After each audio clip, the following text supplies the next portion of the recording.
আসলে আমরা আমাদের একজন সহকর্মী হারিয়েছি, আমাদের একজন বন্ধু হারিয়েছি। এটাই সবথেকে বড় কথা এবং এটা যে সহ্য করা আসলে যায় না। আসলে হয়তোবা সবই ঠিক হয়ে যায়, কিন্তু এটাকে সহ্য করাটা খুব কষ্টের ব্যাপার হয়ে যায়। এখন আমাদের যেটা করণীয় সেটা হচ্ছে আমরা ফ্যামিলির সবার সিদ্ধান্ত অনুযায়ী যদি দিন হতো তাহলে হয়তো এফডিসিতে আমরা নেওয়ার একটা পরিকল্পনা ছিল, বা যেহেতু দিন না, সেহেতু তার দেশের বাড়ি শরীয়তপুরে নিয়ে যাবে আজকে, মাদারীপুরে নিয়ে যাবে। এখন আমরাও যাব, আমরা যাব, সবাই যাব। এবং সেটা আপনার ফজর নামাজ বাদ সেখানে জানাজা করবে, মাটি দিবে, এরকম একটা পরিকল্পনা রয়ে গেছে। এই আর কি, সবার কাছে দোয়া চাই।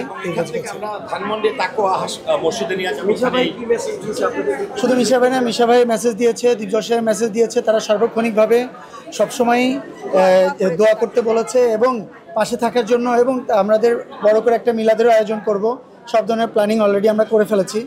যদিও মিশা ভাই নাই, দিবজয় সাহেব নাই, বাকি কাজগুলা যা আছে আমরা এই মোটামুটি করতেছি।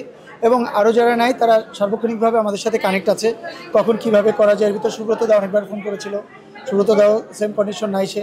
তো যাই হোক, আমরা তার আত্মার মাগফিরাত কামনা করছি, আল্লাহ পাক তাকে বেহেশতে নসিব করুক।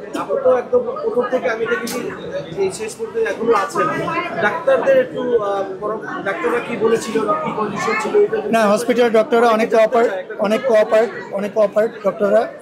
7:57 মিনিটে ফাইনালি তার জানানো হয়েছে অফিসিয়ালি যে সে আমাদের মাঝে নাই। আর ডাক্তাররা সবাই খুব ভালো সাপোর্ট দিয়েছে। এবং আর যা বলা যায় সেটা হচ্ছে যে আপনাদের কাছে অ্যাকচুয়ালি আপনারা দোয়া করেন আমাদের বোনের জন্য, আমাদের আর্টিস্টের জন্য। এই এতটুকু বলবো, আর কিছু বলার নেই। Thank you so much.